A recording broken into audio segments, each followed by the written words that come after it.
Welcome to the Find Your Edge podcast. I'm your host, Chris Newport, founder, head coach, sports nutritionist, and exercise physiologist at the Endurance Edge. Our mission is to empower people to reach and sustain peak performance and health. So get ready to dive into all things training, nutrition, recovery, and more. We hope to give you detailed information and inspiring stories to help you be your best. Let's do it. Hey y'all, and welcome back to the Find Your Edge podcast. I am so glad you're here. This is Coach Chris, and today we are talking all about the nightmare that is bonking and how to help prevent it. So if you've ever had the feeling of literally running into the wall when you've done exercise, and that's why they call it hitting the wall. You literally feel like you have ran into a wall and you cannot move much more. That is bonking. In other words, it is running out of energy that you need for exercise. So we're going to talk about some strategies to prevent the dreaded bonk. So I can tell you, I've definitely felt like this before. In fact, I was in the middle of a half Ironman and at the end was so hot and so miserable and so done. I decided that it would be a good idea to literally dump out all of my water bottles. So that was a regrettable issue. And I also went out too hard. So pacing is definitely part of this equation as well, and training for sure. So let's get into what bonking actually is. It is what's called glycogen depletion, which leads to literal rapid fatigue. One of the best ways to restore your glycogen is to ensure that you're consuming enough carbohydrates, or you rest, or a little bit of both. You rest and you take in those carbs. So typically this will happen usually around the third hour of intense or more long duration exercise. So putting that into, say, a marathon. Usually if you hang out sometime around the 21-mile mark, usually you're going to see this in action if somebody's not been fueling properly or if they've been pacing improperly as well. This might be just over like a half Ironman type of event. You might get in there a little bit with Olympic distance, probably not quite as much, but it's really more half Ironman, certainly Ironman, and definitely ultra endurance types of activities. So the longer the duration or the harder, more intense that you're going, the more likely you're going to run out of that glycogen. So what it might feel like, other than literally hitting the wall or bonking, you might have some shakiness. You might have a little bit of dizziness. You just might want to quit. You just might want to be done. You might be a little confused if you Google on YouTube, Ironman crawling across the finish line. There have been some notable, famous professional triathletes who have literally crawled and shook as they have come across the finish line because they are just so toast. So that may be what it looks like, but how much glycogen do you actually store? So funny story, when I was doing my thesis at Meredith College, I wanted to take glycogen from my subject. And unfortunately, the IRB did not let me do that because they didn't want to break the skin. It is pretty intense. If you measure glycogen levels, it does involve a muscle biopsy. So it's no joke. But if you want an estimation without getting a giant needle stabbed in your thigh, which I'm assuming you all do, it depends really on your size. So the bigger the human you are, the more glycogen you're going to be able to store. Of course, the more energy you burn, and vice versa. So the smaller you are, the less you store, but you're also burning fewer calories when you're exercising, right? So it's all kind of 6 to 1, half dozen the other, but depending on your size, you store about somewhere around 400 to 600 grams of glycogen in your muscle specifically. And since 1 gram of carb is approximately 4 calories, that translates to somewhere around 1,600 to 3,600 calories of stored energy, which again is strictly in the muscle. Now you also store a little bit in your liver, but that's not a too terribly large amount. It's somewhere around 60 to 90 grams. Through training, your ability to use and store glycogen actually improves, right? So that's one of the purposes of training. So hopefully you're doing that before you're doing some sort of hard, intense event like a marathon or like a half Ironman, or longer distance. So it is delivered through the small intestines. So when you're actually needing that energy, that's where it's going to be pulled from.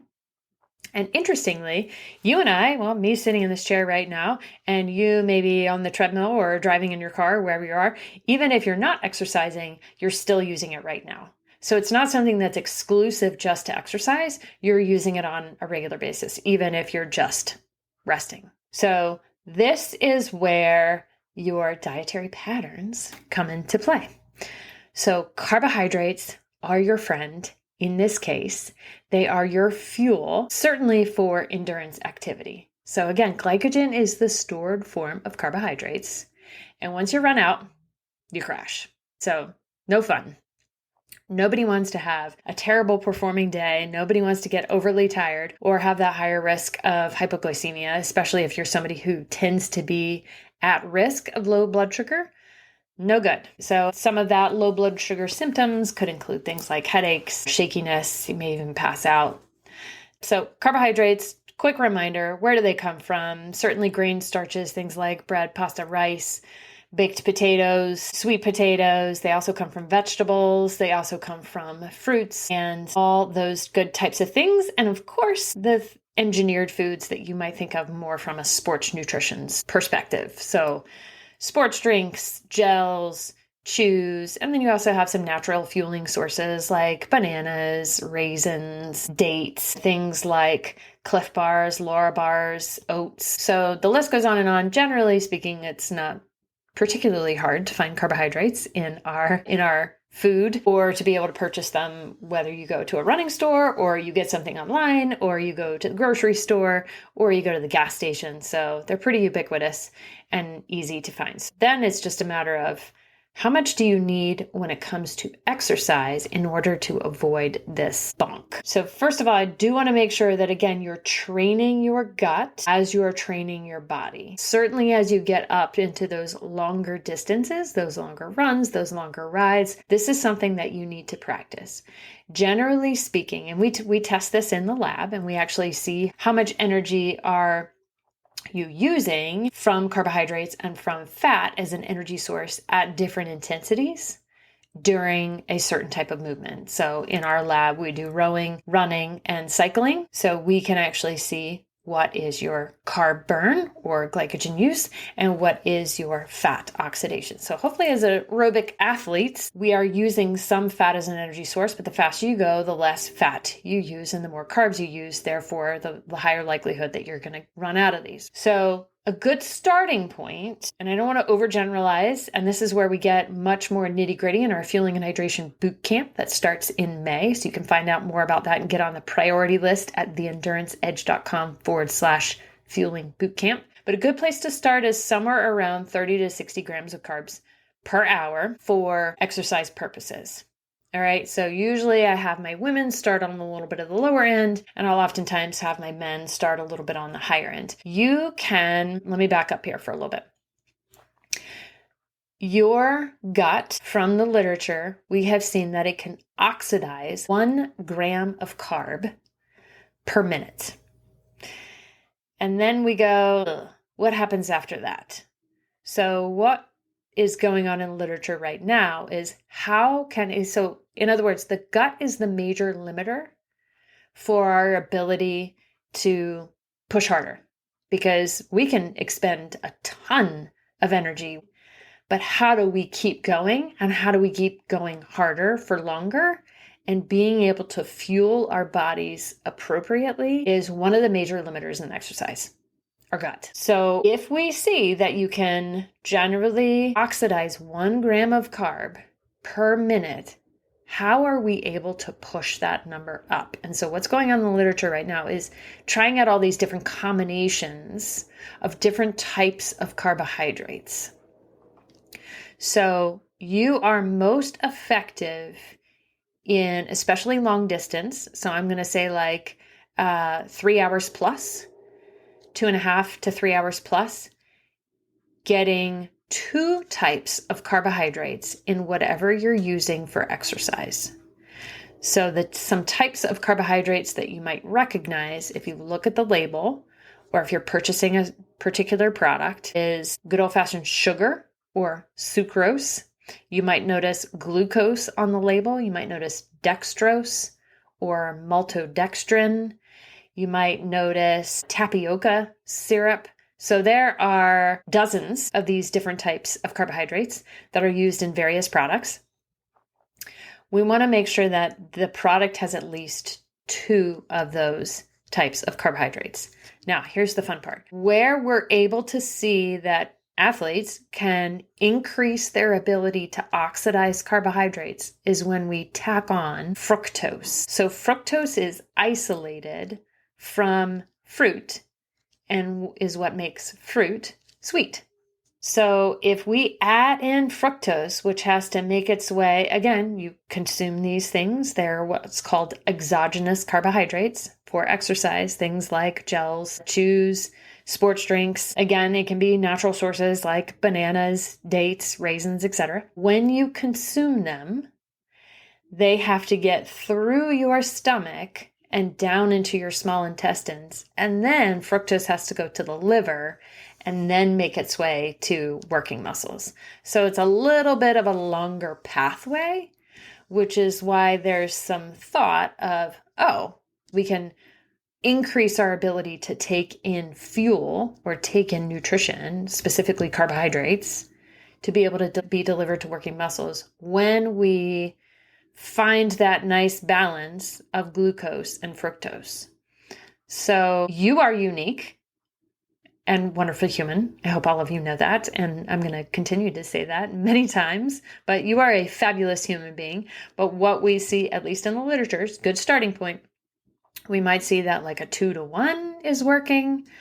But there's a million different ways to skin a cat. And this is why I love the Fueling Bootcamp, because we can get really nitty gritty into all different types of strategies, in particular based on your specific sweat testing needs and what your particular race. And then you come out with this wonderful strategy that's all written out that you need to go test, and we help you guys test, and it's really fun. Anyhow, so that's the way that we can up that number from 60 to 70 to 80 to 90, maybe even to 100 to 120 grams of carbs per hour.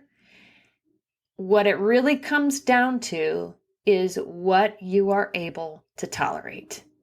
So my recommendation is that you start small and make sure that you are getting something that's tolerable. So in other words, your gut is able to handle it. Some people have far more sensitive guts than others. That's a whole nother podcast. And there's a bunch on GI distress specifically in our Fueling and Hydration Bootcamp. So what can you tolerate? And then what do you like? So in other words, what's palatable to you? So what's tasty? So for example, and not to throw any particular product under the bus, if you gave me Gatorade, I probably will stop drinking. It's too sweet, makes my mouth feel funny, and then I just will stop drinking it. So something that's much less sweet. I'm also not the biggest fan of stevia-related products. It just tastes funny to me. So that eliminates a ton of different products for me personally. That's just one example of the different types of products and how many options right now in our fueling calculator that you get as part of this bootcamp. There's well over 140 different products in there, including natural products, engineered products, and we're not done yet. There are still things that people are like, oh, this isn't in your calculator. Then we add it in, no problem. So your fueling strategy and your unique formula is perfect for you.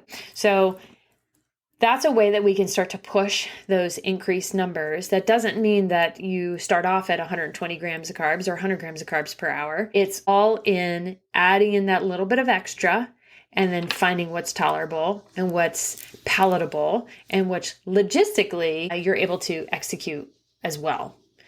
So I very much dislike feeling nauseous. So I would try this in very small increments, increasing the carb. And then right at that point where I'm feeling nauseous, oh man, you best believe that I'm cutting that off.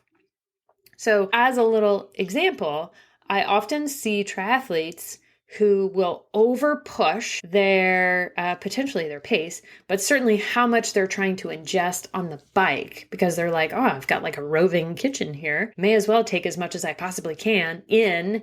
And then they get to the run and it's like the brakes go on. because all of that has gone from their stomach into their small intestines is just hung up there and it's just not able to move. So then you get a little bit nauseous, then you've got to slow down, then you can barely get anything in, and then we've sort of dug ourselves into a hole.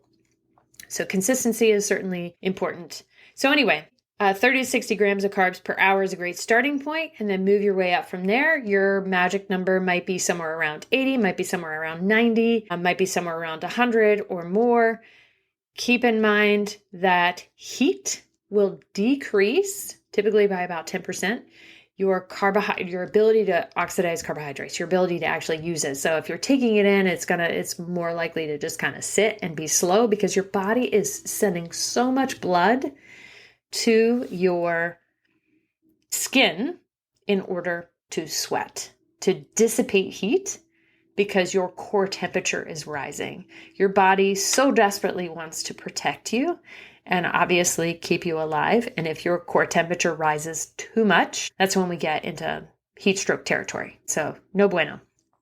Anyhow, factors that affect carb needs. Again, we talked about body size, certainly exercise intensity, and we can see this when you come into the lab. If you ever come into our metabolic testing facility, we can see, okay, at this easy pace, you're using 60% from fat and 40% from carbohydrates or whatever that might be. Where's your crossover point where you're at about 50-50? So how efficient are you using fat as an energy source? When do you go to that anaerobic threshold where you are turning into 100% from carbohydrates as an energy source? Of course, we're going to go through that glycogen really quickly at that point. Typically that aligns your FTP. If you're familiar with lactate threshold, usually lactate threshold / FTP / anaerobic threshold all generally occur around the same time. They are legitimately different things. So they may be slightly at different points, but they're all kind of roughly in the same category, which if you are working at your threshold, you're probably not going to be able to hold that for a terribly long period of time. That's really hard, right? Anything threshold or above, all the way up to max, is certainly hard. If we're going to be going for 3+ hours, which is when we get into potential glycogen depletion territory, we're likely not going at threshold. Anyhow, one of the things that we need to do is how do we actually get those carbs during exercise? So options that you can have, we already mentioned some of these: sports drinks, gels, chews, bars, real food, bananas, raisins, dates, etc. So again, just a little reminder, make sure to train your gut just like you train your legs. So if you're going out for a 90-minute or a 2-hour ride or run or whatever, you better believe that you should be practicing your hydration strategy because your gut is an organ too, and it gets trained just like your legs, your arms, etc. So practice eating and drinking during training. If you're somebody who's maybe not as confident on the bike, perhaps, and not as good at grabbing your water bottle or using bike balance techniques, certainly get a coach to help you with using certain strategies to make sure that we can get you to stay upright and that you can practice eating and drinking while you're cycling, eating and drinking while you're running, etc. So make sure that you're not trying anything new on race day. So train your gut like you train your legs, and be sure that you are not trying anything new on race days. Keep in mind, because everybody comes to me when they're visiting the Porta-John a lot, keep in mind that your mental training tools can affect your gut as well. So that is your nervous system going on overload. It doesn't necessarily mean that you ate something wrong. It might, certainly could, but keep in mind that those go together. So our nervous system and our gut, they like to work together. All right, so ensure with whatever fluid you're doing, remember your fluid and electrolytes should be the same. They should stay the same no matter whether you're in cold environments or hot environments. And we see that with sweat testing. And we're able to actually tell you what should your concentration of your specific formula look like. Now, if that means that you want to add in carbohydrates via a sports drink or some particular sports drink matches for you, great. So, and you like it, you're more driven to drink and you can do that consistently, fantastic. Then definitely do that, okay? And again, make sure that you have those 2 types of carbs certain products that tend to work well for a lot of our customers. I'm not attached to any of these. We are product agnostic. I don't care what you use, guys, as long as you're getting something down and you're able to move that body in an amazing way. And I totally believe in you, and I am here for you and all the amazing hard things that you want to do. We have people who enjoy products like Tailwind, Scratch, Infinite, Goo, Salt Stick, Element. I mean, there are tons. Like I said, there's over 140 different products in our fueling and hydration calculator that is part of our fueling bootcamp. And just a quick reminder that taste does matter. We were just revising our hydration guide, so you can find that on our website. Free download. It's great. It's beautiful. So our designer did such a fantastic job, and I had our current intern help us out with making that. So love it. It really, really looks good. I would love your feedback on it. Anyway, as we were creating that, one of the things that came up in the literature is that taste really does matter. So you really have to enjoy whatever it is that you're fueling and hydrating with, or else it defeats the purpose. Little tips for certainly Ironman or ultra endurance: rotate your flavors. Some people get some flavor fatigue and then they just don't want anything anymore afterwards. I have created my own sports drink, and we also have one on our website. Happy to share that as well. But you can create one for yourself too. But it's kind of one of those things, like, I will annoy the heck out of my training partners because I'll take a sip of my sports drink that I have made and be like, that isn't that lovely. And I have found that I'm a little bit obnoxious after doing that. But that's how it should be.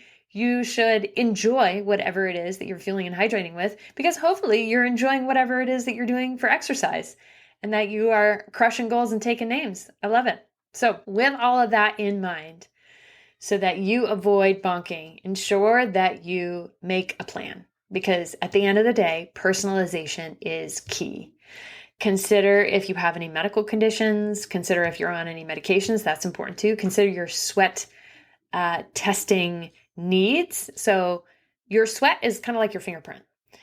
So I was just talking to a gentleman earlier today who is losing over almost 80 milligrams per ounce of sweat. And then I've also worked with people who lose anywhere from 15 to 20 milligrams of sweat per ounce. That makes a massive difference in what your plan is going to look like. Then knowing what is the temperature and humidity so that you can get dew point. We have all of this in our sweat calculator.